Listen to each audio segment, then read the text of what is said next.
बेटा, तुम अब कोई कामकाज ढूंढो। शेख चिल्ली की माँ ने उसे एक शाम खाना परोसते हुए कहा। तुम अब एक नौजवान हो, जल्दी हमें तुम्हारे लिए एक पत्नी की तलाश करनी होगी। परंतु जो आदमी कुछ कमाता ही ना, उसे भला कौन अपनी लड़की देगा। अब जाकर कोई अच्छी पक्की नौकरी ढूंढो। मैं अब बूढ़ी हो रही हूँ, कब तक अकेले दोनों के लिए कमाई करूँगी।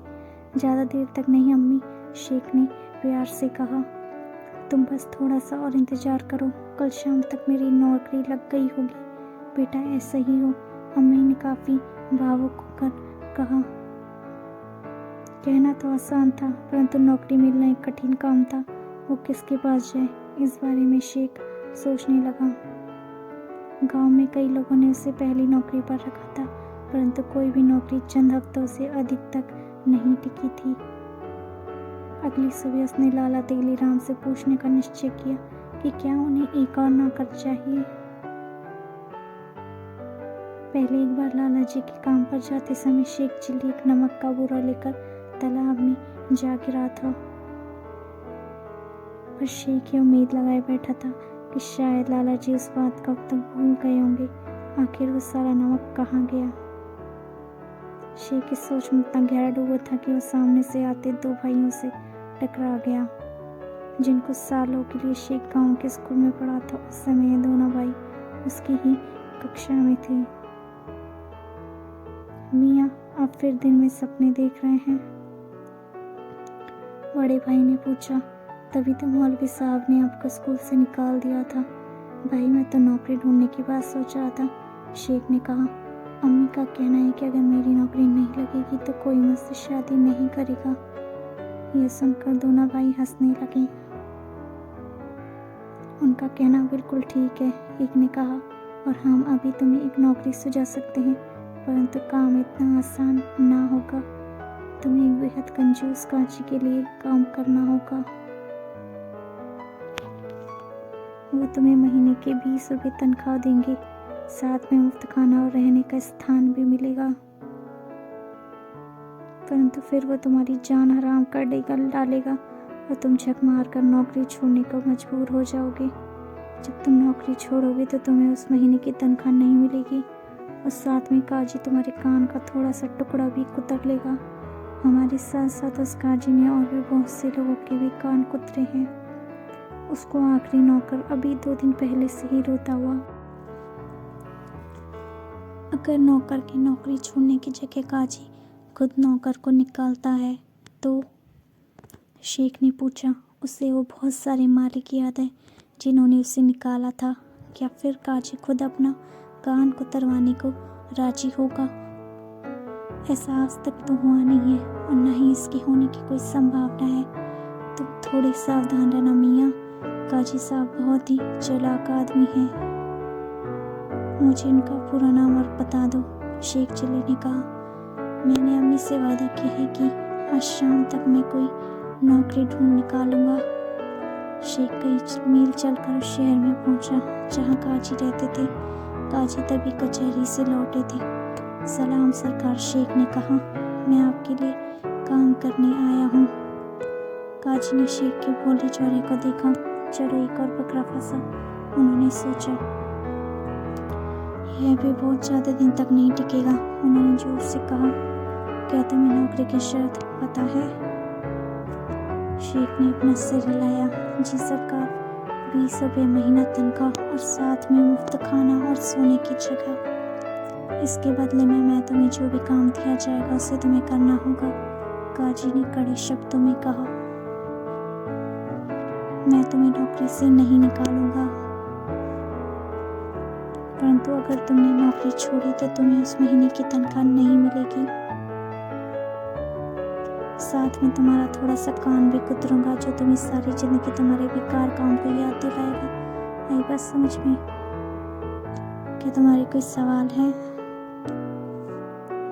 सिर्फ एक सरकार, शेख ने कहा। अगर आप मुझे नौकरी से निकालेंगे तो? वो कभी नहीं होगा, काजी ने उसकी बात को बीच में काटते हुए कहा। लेकिन अगर ऐसा हुआ तो मैं आपसे 1 साल की तनख्वाह लूंगा और साथ में आपके कान का थोड़ा सा टुकड़ा भी कुतरूंगा। काजी का मुंह लटक गया। किसी ने भी आज तक उनसे इस तरह को बात कहने को जरूरत नहीं करी थी। ये लड़का सच में बिल्कुल ही बेवकूफ़ होगा। चलो ठीक है, उन्होंने रुखाई से कहा, मुझे तुम्हारी शर्त मंजूर है, अब अंदर जाओ, बेगम साहिबा तुम्हें काम के बारे में बता देगी। शेख को इस नौकरी में लगभग सभी काम करने थे। घर की झाड़ू, सफाई, कपड़े धोना, बर्तन मांजना, बाजार जाना और काजी के 3 साल के बेटे की देखभाल करना। शेख हर आदेश का मुस्कुराते हुए अपनी धीमी गति से पालन करता। उसका नतीजा यह होता है कि कभी कोई भी काम पूरा नहीं होता था। जब काजी की पत्नी उसे बर्तन मांजने के लिए बुलाती तो वह अधूरे धुले कपड़े छोड़कर वहां चला जाता। वो बर्तन भी आधे धुले छोड़ देता था क्योंकि तब तक बाजार जाने का वक्त हो जाता था। इस बार तुम कितने बड़े बेवकूफ़ को पकड़ा है, काजी की पत्नी शिकायत के लहजे में कहती थी। एक भी काम ऐसा नहीं है जो ठीक से करता हो। सीख जाएगा, काजी जवाब में कहते, या फिर वो काम छोड़ देगा। बस थोड़ा धैर्य रखो और उससे जीत तोड़ काम लो। रात होने तक शेख थक कर चूर हो जाता और एक रात जब शेख सपने में दूल्हा बना हुआ था तभी काजी ने आकर उसे झकझोर कर जगाया। देखो जरा बच्चे को पेशाब कराना है, काजी ने कहा। उसे बाहर ले जाकर घर के पीछे नाली के ऊपर बैठा दो। शेख को अपने सुहाने सपने में धक्का डालने पर बड़ा गुस्सा आया, परंतु वह उठा और काजी के बेटे को बाहर ले गया। बाहर अंधेरा था और तेज हवा चल रही थी। बच्चा शेख से कसकर चिपट गया। क्या तुमने कभी भूत देखा है? शेख ने लड़के से पूछा। यह सुनकर लड़का शेख से और जोर से चिपट गया। घबराओ नहीं, शेख ने उससे कहा। मुझे नाली में कुछ तैरता नजर आ रहा है, परंतु वो भूत नहीं हो सकता क्योंकि भूतों को तैरना नहीं आता। यह सुनकर लड़का दाढ़ी मारकर रोता हुआ इस घर में अपनी माँ के पास भागा। शेख फिर से उस सपने का मजा लेने लगा जिसमें वो एक दूल्हा बना था। इस बीच में काजी के बेटे ने अपनी माँ के बिस्तर को गीला ही कर दिया। बेगम तो आग बबूला होती, इस बेवकूफ से मेरा पिंड छुड़ाओ, उन्होंने अगले दिन सुबह के समय अपने पति से कहा। यह आदमी तो बच्चे को रात को पेशाब कराने जैसे सरल काम भी नहीं कर सकता है। मैं उसे नौकरी से नहीं निकाल सकता, काजी ने गंभीरता से कहा, परंतु मैं उसे एक ऐसा सबक सिखाऊंगा जिससे वह जिंदगी भर नहीं भूलेगा। उन्होंने शेख चिल्ली को बुलाया और कहा, शहर के बाहर जंगल के पास मेरी 10 बीघा जमीन है, तुम अभी वहां पर जाओ। मेरे हल बैल मेरे पड़ोसी के पास है, तुम जाकर उस 10 बीघा जमीन को हल से जोत कराओ। हाँ, जुताई अच्छे से करना। जो कुछ तुमने किया उसका मैं कल आकर मुआयना करूंगा और घर वापस आने से पहले तुम्हें ये 2 काम और करने हैं। एक मोटा सा खरगोश पकड़ कर लाना, मुझे आज रात को खाने के लिए स्वादिष्ट गोश्त चाहिए। हाँ, और आते वक्त अपने सर पर जलाऊ लकड़ी का गट्ठा वो रख कर लाना मत भूलना, और शाम को मेरे कचहरी से लौट कर आने से पहले ही घर वापस आ जाना। अच्छा, अब तुम जाओ। मैंने आज सुबह इस बेवकूफ को कुछ खाने पीने को नहीं दिया है, काजी की बेगम ने फरमाया। इसे जरा भूखे पेट मेहनत मशक्कत करने दो। तुम आज शत को उसे कुछ अड्डियाँ चूसने को दे देना, काजी ने कड़वी हंसी के साथ कहा। मुझे तो लगता है इतनी कड़ी मेहनत से वह पहले ही भाग लेगा और खाना देने की नौबत ही नहीं आएगी। शेख चिल्ली को जेब में जो सिक्के थे उससे उसने चने खरीदे, पानी पिया और फिर वो काजी की जमीन की ओर चला। उसने हल बैल से काजी के खेत को दोपहर होने तक जोता। अचानक उसे बाकी 2 और काम याद आए और फिर वो जलाऊ लकड़ी ढूंढने लगा। काटने लायक लकड़ी के सभी पेड़ या तो बहुत बड़े थे या फिर वो बहुत दूर थे। फिर उसकी निगाह हल के ऊपर पड़ी। उसने आश्चर्यचकित श्याम सिंह से कुल्हाड़ी मांगी और बल्लों को रिहा करने के बाद हल्की कुल्हाड़ी से टुकड़े टुकड़े काट डाले। अब काजी की रात के भोजन के लिए उसे सिर्फ एक खरगोश पकड़ना बाकी था।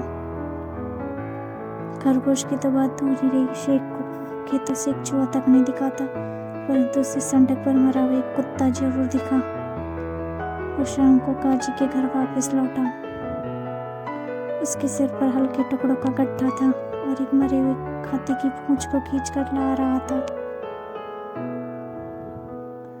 सरकार, उसने मुस्कुराते हुए कहा, ये कुत्ता किसी भी खरगोश से बड़ा है। इससे आपके भोजन के लिए बढ़िया गोश्त बनेगा और मैं सारी जलाऊ लकड़ियाँ लाया हूँ जिसके लिए हल्की लकड़ी मेरे बहुत काम आई।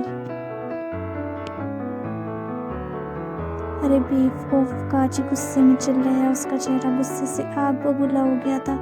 अभी मेरे सामने से दफा हो जाओ, मैं तुमसे बाद में निपटूंगा।